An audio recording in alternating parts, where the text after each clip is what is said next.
নমস্কার বন্ধুরা, দীপিকা কিচেনে আপনাদের সবাইকে স্বাগত। আজ আমি আপনাদের শুধুমাত্র এক বাটি আটা দিয়ে কিভাবে এরকম একটা সুন্দর স্ন্যাক্স রেসিপি বানানো যায় সেটাই আপনাদের সাথে আজকে শেয়ার করব। আশা করি রেসিপিটা আপনাদের ভালো লাগবে। আর সম্পূর্ণ ভিডিওটা দেখার অনুরোধ রইল। যদি ভালো লাগে তাহলে অবশ্যই লাইক করে সাবস্ক্রাইব করে রাখবেন। তাহলে চলুন রেসিপিটা শুরু করা যাক। এটা কিন্তু সকালে বা বিকেলে যে কোনো সময় বানাতে পারেন বা বাচ্চাদের টিফিনেও বানিয়ে দিতে পারবেন। এটা কিন্তু বানানো খুবই সহজ। তাহলে চলুন রেসিপিটা শুরু করা যাক। সবার প্রথমেই আমি এখানে নিয়ে নিয়েছি একটা পাত্র, তার মধ্যে দিয়ে দেবো এক বাটি আটা। এবারে দিয়ে দেবো পরিমাণ মতো নুন। এবারে অল্প অল্প জল দিয়ে আমি একটা মিশ্রণ বানিয়ে নেব। একসাথে বেশি জল দেব না, অল্প অল্প জল দিয়ে কিন্তু মিশ্রণটা বানাতে হবে। খুব বেশি গাঢ়ও হবে না আর খুব বেশি পাতলাও হবে না।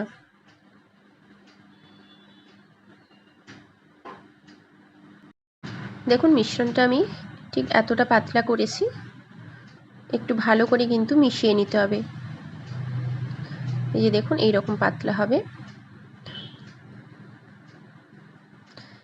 এটা আমার মেশানো হয়ে গেছে। এবার এটা সরিয়ে রেখে আমি এখানে দুটো ডিম রেখেছি। এবার এর মধ্যে দিয়ে দেব পরিমাণ মতো নুন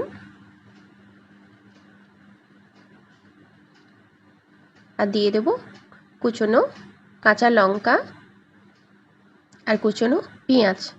পেঁয়াজগুলো আমি একটু হাতের সাহায্যে একটু এভাবে ছাড়িয়ে নেব, তারপরে দিয়ে দেব। এবারে সমস্ত উপকরণগুলো খুব ভালো করে মিশিয়ে নেব।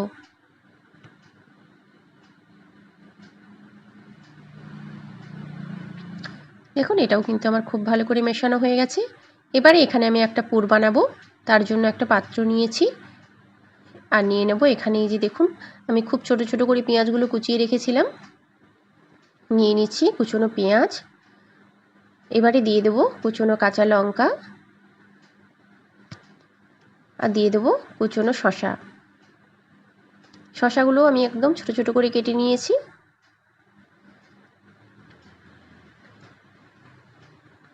আর এখানে দিয়ে দেব 2 চামচ মতো টমেটো সস।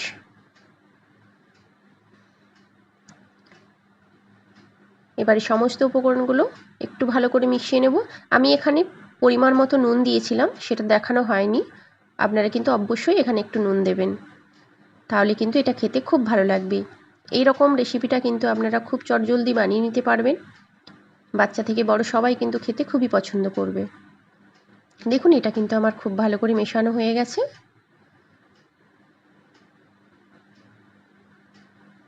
এটা কিন্তু খেতে সত্যি খুবই অসাধারণ হয়। এবারে আমি একটা তাওয়া বসিয়ে দিয়েছি। এবারে যে আমি মিশ্রণটা বানিয়েছিলাম সেই মিশ্রণটা 1 চামচ দিয়ে দিলাম, একটা চাটু। এবারে এভাবে মিলে নেব।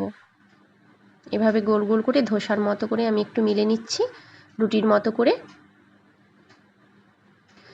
এবারে একটু এক মিনিট মতো হতে দেবো। এই যে দেখুন উপরটা যখন এরকমভাবে শুকনো হয়ে যাবে, উপর থেকে যে ডিমটা আমি ফেটিয়ে রেখেছিলাম সেই ডিমটা দিয়ে দিচ্ছি।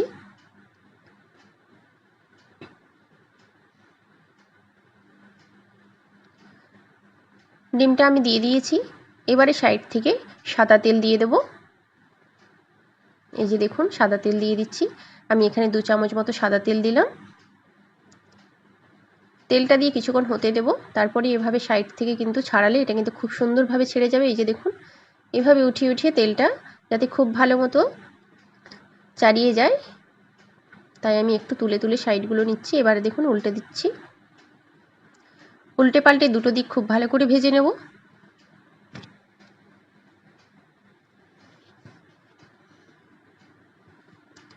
এটা দেখুন আমার কিন্তু দুটো দিকই ভাজা হয়ে গেছে খুব ভালো করে। এবার আমি আবারও উল্টে দিচ্ছি। এবারে যে সাইডটা ডিম নেই আমি সেই সাইডটাতে পুর দিয়ে দিচ্ছি, যে আমি পুরটা বানিয়ে রেখেছিলাম। আপনাদের কাছে যদি ধনেপাতা থাকে আপনারা কিন্তু দিতে পারেন, তাহলে কিন্তু আরও ভালো লাগবে। এবারে দেখুন আমি এটা মুড়ে দেব। এভাবে রোল বানিয়ে নিচ্ছি রোলের মতো। এবারে দুটো সাইড খুব ভালো করে একটু ভেজে নেব।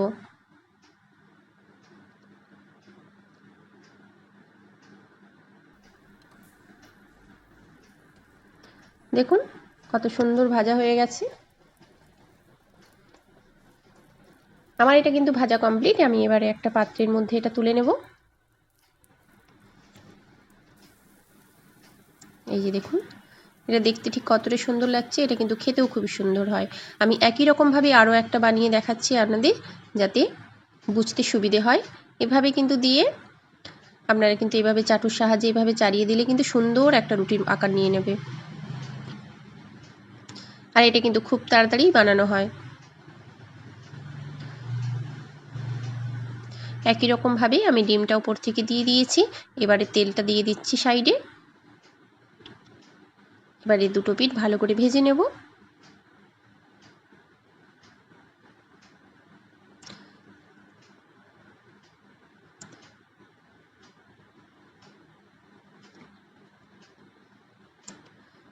দেখুন আমার কিন্তু দুটো দিক ভালো করে ভাজা হয়ে গেছে। আমি আবারও পুরটা দিয়ে একটা রোল বানিয়ে নিচ্ছি। আপনারাও কিন্তু খুব সহজে এরকম একটা রোল রেসিপি বা আপনারা ডিম পরোটাও বলতে পারেন, এভাবে কিন্তু বানিয়ে নিতে পারবেন। আমার রেসিপিটা কেমন লাগলো অবশ্যই আমাকে কিন্তু জানাবেন। আর যদি বাড়িতে বানান কমেন্ট করে কিন্তু জানাতে ভুলবেন না।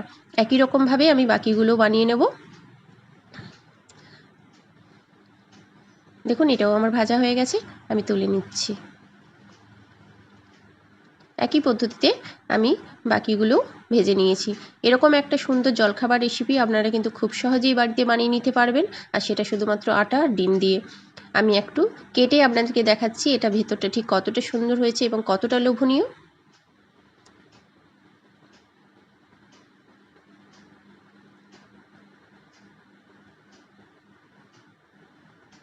এই যে দেখুন ভেতরটা ঠিক কতটা সুন্দর, দেখতেও যতটা সুন্দর এটা কিন্তু খেতেও খুবই টেস্টি হয়। আমার রেসিপিটা আপনাদের কেমন লাগলো অবশ্যই কমেন্ট করে জানাবেন। সম্পূর্ণ ভিডিওটা দেখার জন্য অসংখ্য ধন্যবাদ। সবাই ভালো থাকবেন, সুস্থ থাকবেন। নমস্কার।